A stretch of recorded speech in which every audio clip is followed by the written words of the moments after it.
மே 24 முள்ளில் மலர். நான் போகும் வழியை கடவுள் அறிவார். அவர் என்னை புடமிட்ட பின் நான் பொன்னைப் போல் துலங்கிடுவேன். யோபு 23:10. பாடுகளில் இருந்து ஒருவரும் தப்ப முடியாது. இயேசுவின் பாடுகளில் ஒரு பங்கையாவது நாம் ஒவ்வொருவரும் அனுபவித்தே தீர்வோம். உடலில் பாடுகள், மனதில் பாடுகள், வாழ்க்கை பாதையில் பாடுகள்.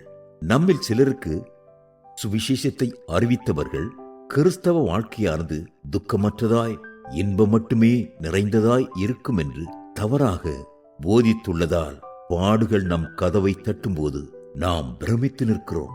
ருமேனிய நாட்டை கம்யூனிச கட்சியினர் கைப்பற்றிய போது ரகசியமாக சுவிசேஷத்தை பரப்பியதற்காய் போதகர் ரிச்சர்ட் உம்ப்ரண்டும் அவரது துணைவியாரும் சிறையில் அடைக்கப்பட்டு கொடிய சித்திரவதைக்கு உட்படுத்தப்பட்டனர்.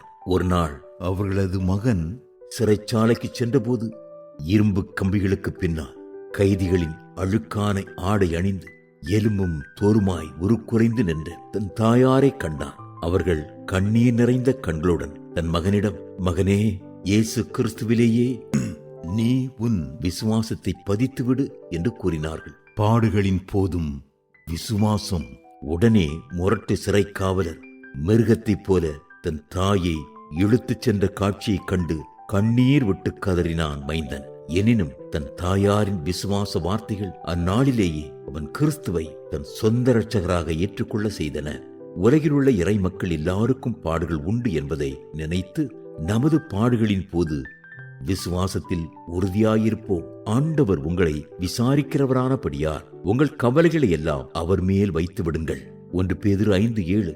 கடவுள் தமது பிள்ளைகளின் வாழ்க்கையில் பாடுகளை அனுமதிப்பது ஏன் என்று பேதுரு குறிப்பிடுகிறார். கோதுமையைப் போல சுளகினால் புடைக்கப்பட்ட பேதுருவுக்கு பாடுகளை குறித்து நல்ல அனுபவம் உண்டல்லவா? அழியக்கூடிய பொன் நெருப்பினால் புடமிடப்படுகிறது. அதைவிட விலை உயர்ந்த உங்கள் விசுவாசம் சோதிக்கப்பட்டு இயேசு கிறிஸ்து வெளிப்படும் போது உங்களுக்கு புகழ்ச்சியும் கனமும் மகிமையும் உண்டாக காணப்படும் என்று அவரால் எழுத முடிந்தது. 1 பேதுரு 1:7. பாடுகளின் நடுவில் நாம் நீடிய பொறுமையை கைக்கொள்ள வேண்டும். யாக்கோபு 1:2 மற்றும் 4. கண்ணீரின் பள்ளத்தாக்கிலே நடந்த போதும் நீடிய பொறுமையை கடைபிடித்து நமக்கு முன்மாதிரியாக திகழும் பழைய ஏற்பாட்டு பரிசுத்தவான் யோபு சொன்னதென்ன?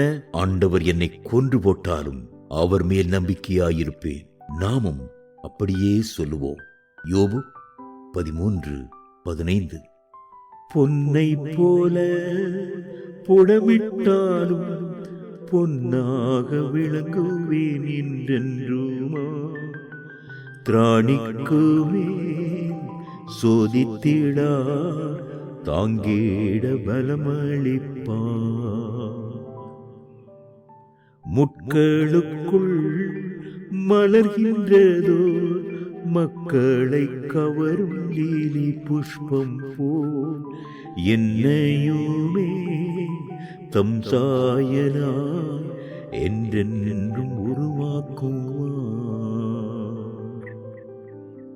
சகோதரி சாரா நவரோஜ்.